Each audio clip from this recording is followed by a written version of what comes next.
From the Swiss Alps to the Canadian Rockies, celebrating unique connections between Switzerland and Canada.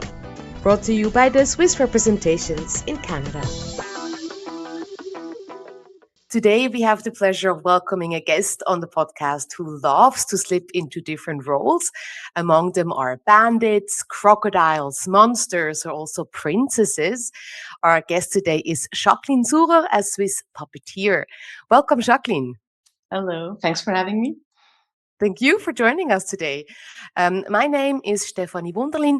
I'm the Public Diplomacy Officer at the Consulate General of Switzerland in Vancouver and your host for today's episode. A few more words about our guest today. Jacqueline Surer is the current co-director of the Puppeteer, the Figurentheater at the Theatre of Lucerne. She's also the co-founder and co-director of the puppeteering duo Gustav's Schwestern, and she also regularly stands on stage herself for their productions. She also gives workshops on puppeteering and is a lecturer at the Zürcher Hochschule der Künste, a renowned fine arts university in Switzerland. And before that, Jacqueline also worked as a journalist for TV and radio and was the chief editor of Figura, a magazine specialized in puppeteering. And right now, she is joining us from Halifax in Nova Scotia, where she's currently participating in research and puppeteer training. And Jacqueline, even though you are based in Switzerland now, you do have a very strong connection also to Canada. This is not your first visit at all. You spent a part of your childhood in Canada. Can you tell us a little bit more about your connection to Canada? Yes, sure. Well, when I was 1 year old, my parents decided to emigrate to Canada. So they took me and my older sister and moved to Canada. And the first year we spent in Toronto. And my parents said the weather was so bad. It was so cold in winter. And so they decided to move to the other side. Yeah, be near the sea and the mountains and everything. So they packed up everything and moved to Vancouver, where we spent another 4 years. And when I was about 5 years old, they decided to return to Switzerland. And took us back to Switzerland, where we spent the rest of our childhoods. Yeah.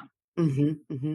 And do you have any memories of your time in Toronto or Vancouver? I mean, in Toronto, you probably were too small still, but Vancouver, do you still have some early memories? Well, it's interesting. Toronto, really not so much, but Vancouver, I do have some memories. I remember I went to preschool there, and there was a teacher, and she blinked a lot, and I loved her. And I used to blink like her, and my mother was a bit concerned. She was always like, "Oh my God, what's this child doing?" I remember that, and I remember we had a beautiful house, and I really think it was a very beautiful time there. And what was interesting when we came back to Switzerland, although my parents are both Swiss, I couldn't speak German at all. It was just one phrase. Ich bin es Mädchen. I'm a girl. That's the only thing I could say when I came back to Switzerland, which is weird. Yeah, and it took me a while, but after that, I sort of learned to Swiss German and was a regular Swiss kid. But I feel that longing or this love for everything Canadian, that's just stayed with me ever since. So, yeah. And now you're back to Canada with puppeteering. And maybe, first of all, we should explain a little bit what puppeteering actually is. Maybe some of our listeners have not yet come across this art form. Can you explain a little bit what this looks like? What do you do on stage? Yeah. So, maybe over here or in America, like the most common puppet figure would be like the Muppet Show or maybe Sesame Street. Those would be like puppeteering productions for television. You could use these puppets on stage, but there's also loads of different puppets. There are like marionettes, which are puppets on strings, or glove marionettes, which you have on your hand, or mouth marionettes, where you move the mouth. But puppeteering is even more than that. So you can also do theater of objects, which would be puppeteering as well. So it's basically just anything that's not alive and you bring it to life and you act with it and you do a play with it. That would be puppeteering. That's what's so interesting. It's really, there's like no limits to what you can do. But I think the most common thing you'd see is maybe maybe a children's production with a puppet, but that's by no means all that puppeteering is. Mm-hmm. Mm-hmm. And for you personally, how did you first discover your fascination and your passion for puppeteering? You have been doing this for about 20 years now. So how did it all start? That's interesting because I really didn't have a clue. I didn't know anything about puppeteering, which happens with a lot of puppeteers, I found. I was actually training as a theater director, and I was working as a director's assistant at a theater. And there was one production where a puppeteer came in, and it was like a mixture between acting and puppeteering. And he directed this play, and I was completely swept off my feet. It was just amazing to see these puppets and these actors just doing this play together. And I just fell head over heels in love. And I started to get very interested, and I started to go to festivals, and I just knew this is what I want to do. This is really like the missing piece that I've been looking for. Yeah. And so I started to getting into that. And there's nothing else I'd rather do still after 20 years. Well, that's great. That's wonderful to hear. And over those years, is there maybe a specific role or a specific production that has a special place in your heart? Not really, because like especially with this Gustav Schwestern, this company, we like try to produce a new play every 1 or 2 years. And well, I always think that the most recent one is the most interesting one, and we try different puppets. We work with different directors, so it's really an ongoing process that we try to learn new things, to discover new things, and it never gets old. And I love everything we've done so far. There's nothing that I think, that was bad, or I wouldn't. And it's also because we often produce plays for children, and we're actually still playing these plays. So it's because children, they grow old, and there's new children coming along. So there's not like Yes. a due date to these productions. Yeah. So yeah, we like have 5 or 6 going on at the same time. So that's also good to have Wow. that change. Yeah. Yeah, yeah. And Gustav's Schwestern, if I've seen this correctly, it's mostly two people on stage, right? You and your colleague. And that must be quite a feat to do a whole show, just the two of you. Well, and the puppets. Yes. So it's never just the two of us, which is important, because I wouldn't want to do it as an actor, always Yes. just the same two people. Yeah, it is, but it's also because we've known each other for 20 years, but we still have new ideas, still very interesting, because we're so different, but which is good, because we sort of really learn from each other. And yeah. And was this like a friendship that then turned into a collaboration, or how did you two meet? No, actually, we met. We were doing like both a further education course at the ZHDK, of the University of Fine Arts, especially for puppeteering, and that's where we met. So we just clicked, and we decided to get a company started. So, and we were lucky because everything just happened quite smoothly after that. So yeah, that was the way we met. Yeah, wonderful. And yeah, right now we just mentioned it, you are in the middle of your research trip here in Canada. So tell us a little bit more about what you're up to right now in Halifax. What are you doing there? Well, I'm actually only living in Halifax because I'm doing a course at the Mermaid Theatre in Windsor. It's about an hour's drive from Halifax. And it's a puppetry theatre, which is amazing to me because Windsor is such a small place, and they have this beautiful 400-seater theatre. It's really quite amazing. And the director of this theatre, Jim Morrow, I met him 7 years ago at a puppetry conference in Tolosa, Spain. And we got talking, and he told me about this theatre in Windsor in Canada. And I was like, oh my God, Canada. I always want to come to Canada. And he was like, okay, come visit me in Windsor. And well, it took me 7 years, but here I am. So I finally made it. And what's great is they have it's called Animotion, and it's like a 2-week intensive puppetry course. So this is what I've been doing for the last 8 days, I think. 2 more days to go. So it's been it's been very intense, but fascinating, and quite a wonderful experience. So that's what I've been doing these last 8 days almost. Mhm.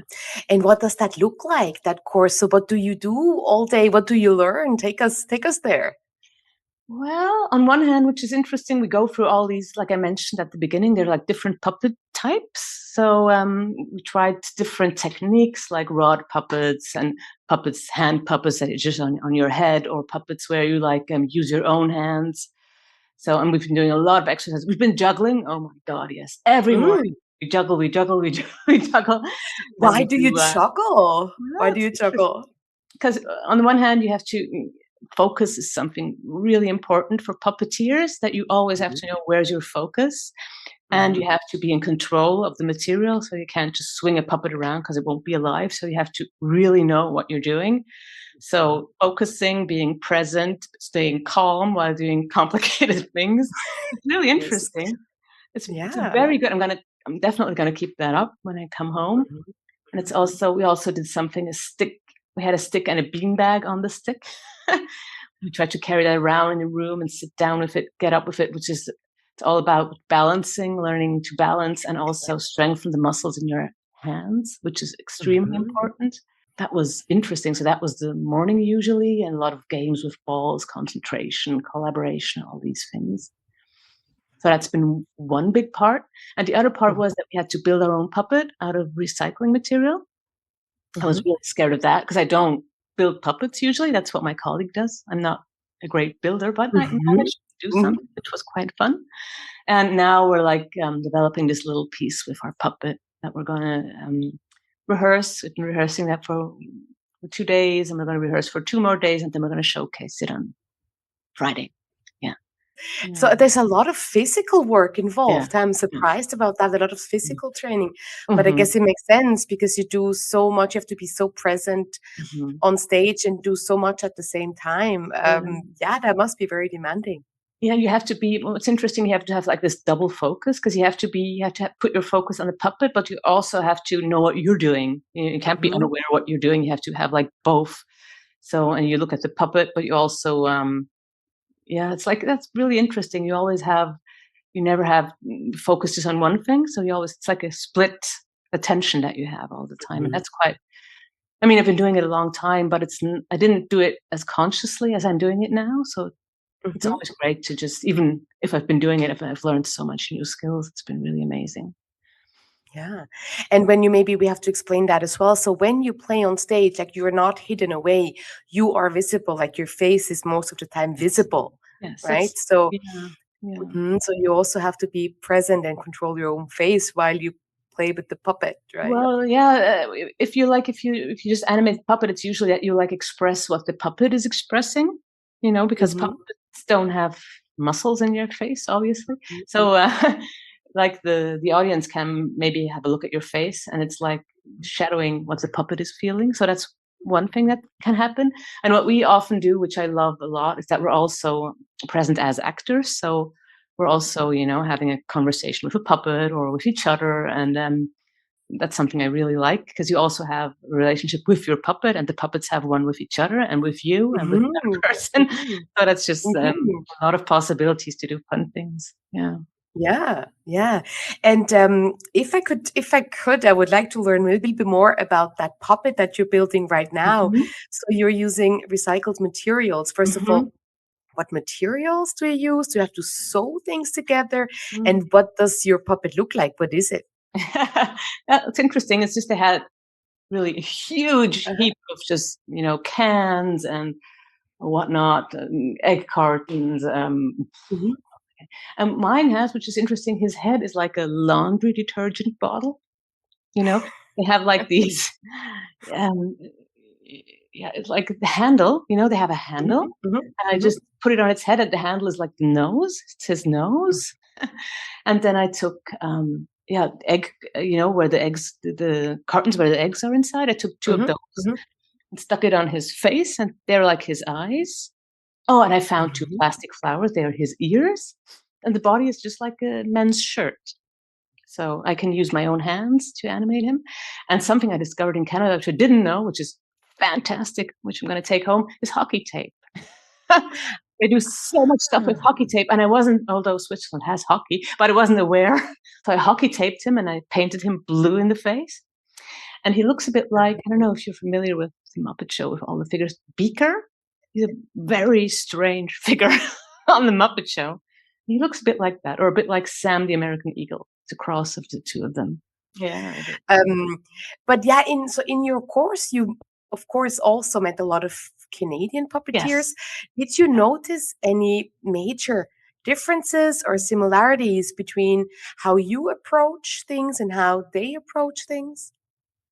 I think there's more similarities because, I Mhm. mean, we haven't like used language at all. Yeah, interestingly. No, so it's all Mm, about mm, movement. Well, movement is like universal, isn't it? So mhm, nobody moves mhm, mhm, different than anybody else. So mhm. just something that I noticed, which is interesting because I've done a lot of courses in Switzerland, and I mean, I'm the only no, the two of us that have been, have been working with puppets before. The other ones haven't. We're like 8 people, but they're all so creative and playful, and and Yeah. it's something that's yeah, maybe Canada, America, people are just, I think, a bit more bolder or a bit more expressive, Mhm. and they just play Yes. and have fun, and they're so good. And I was like, oh my god, they're just all so good. And in Switzerland, I often feel like people are maybe a little more not as Yeah. how am I going to put this? Yeah, just maybe a More bit more careful, self-conscious. maybe? Yeah, Yeah. self-conscious, careful. I mean, Mhm. our culture is a bit different. We're not as expressive, or maybe it's not Yes. encouraged as much, to Yeah. just Yeah, express I yourself. agree. Mhm. Mhm. So it's been really, yeah, it's been that's what I sort of hoped would happen, or that's why I really wanted to come here because it's just so freeing and playful and fun Mhm. and great people. It's just, yeah, it's been really amazing. Wonderful. I'm so glad to hear that. And so right now you are in Nova Scotia, but after your course, you'll also spend some time in Toronto in Yes. Ontario. Yeah. So what's coming up there? Yes, so I'm also going to meet some fellow puppeteers, and they're called the Puppet Mongers.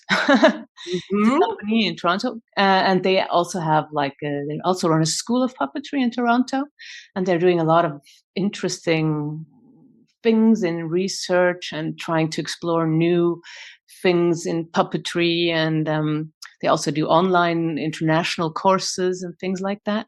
So I'm going to meet up with them and just see what they're doing, get some information, and just find out more about the theater scene there.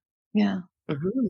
That's amazing. So maybe you think there's going to be a Swiss Canadian puppeteering collaboration, on That the would be horizon? wonderful. Yeah, yeah, that would be great. Yeah, and I mean, yeah, as we heard, you're still in the middle of this course, and you're gonna have some other meetings Yeah. in the next weeks. Mhm. But already, maybe now, do you have some things that you have encountered or Yeah. learned or seen that you think, okay, this I want to take this back from Canada to Switzerland and incorporate that more? Yeah, definitely. I mean, I'm gonna juggle every morning. I'm not just no, it was really yeah, I mean, the reason I wanted to come here really far away was just because, yeah, I've been doing it for 20 years, and there was I mean, not I still love it, but maybe a point where I was like, because it's my job, it's always like Mhm, very, there always has to be a result, and if possible, it mhm, has to be a good mhm, result because I mean, it's mhm. what I earn my money with, and I was getting a bit tired, or maybe I just sort of lost the Mm. playfulness of it all. Yeah, And yeah. I just thought, I just wish I could just go back and just play, just have fun, not think about anything. Just discover the reason why I started this whole thing, and that really happened. So the joy just came back. That's something that I'm definitely taking back. That I'm saying, yes, I know, I remember now, I know why I want to do this, why I love this so much, and it's also just to be even more Mhm. focused on movement, to have more to concentrate more on that maybe. So I think there's going to be a lot of things that I'm going to take back and work on. Definitely. Mhm. Yeah. Yeah. It's been wonderful. Also Wonderful. freeing, to be so far away from home. Yeah, just do Great. whatever comes to your mind and just try things. Yeah. Yeah. Well, wonderful. It was so nice talking to you, Jacqueline, and to hear about your adventures and experiences and learnings from Canada. And thank you for taking the time. I know after a very long course day, you made yourself available to talk to us. And I wish you really a lot of fun and great Thank you. insights in the next few Thank you. weeks. Thank you so much. Bye bye. Bye.